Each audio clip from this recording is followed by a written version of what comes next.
السلام علیکم۔ جی وعلیکم السلام۔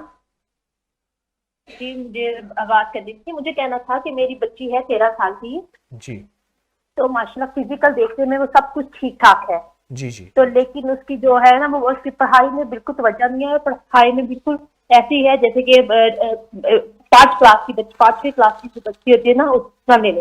اور دوسری بات یہ ہے کہ میرا بیٹا ہے، وہ بھی 12 سال کا ہے، لیکن وہ ضدی بہت ہے، جی بہت ضدی ہے، اور پڑھائی میں اس کا بھی دل نہیں لگتا۔ تو مجھے اس کے لیے بتائیں، مجھے گھر میں اکیلی ہوتی ہوں، میرا ہسبینڈ کی ڈیتھ ہوئی ہے، تو میں گھر میں رہتی ہوں لیکن گھر میں مجھے بہت ڈر لگتا ہے، تو پلیز مجھے بتائیں۔ تین چیزیں بتاؤں گا، غور سے سمجھیے گا۔ گزارش یہ ہے کہ ایک تو آپ ابکری کے جتنے وظائف پڑھ رہی ہیں ان کی اجازت ہے۔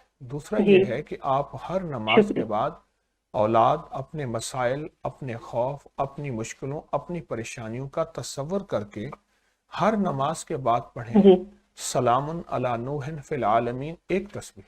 اور سارا دن جو ہے آپ مسلسل پڑھیں، بہت توجہ، یقین، دھیان سے، بسم اللہ ما شاء اللہ لا قوت الا باللہ، بسم اللہ ما شاء اللہ لا قوت الا باللہ، سارا دن یہ پڑھیں آپ بہت توجہ سے۔ دو چیزیں ہو گئیں، وضو بے وضو پڑھیں اور بہت زیادہ۔ اور آخری چیز یہ ہے کہ آپ صلاۃ التسبیح روزانہ پڑھیں، ہفتے میں 1 دفعہ پڑھیں، 2 دفعہ پڑھیں، صلاۃ التسبیح پڑھیں، اور انشاءاللہ فائدہ ہوگا۔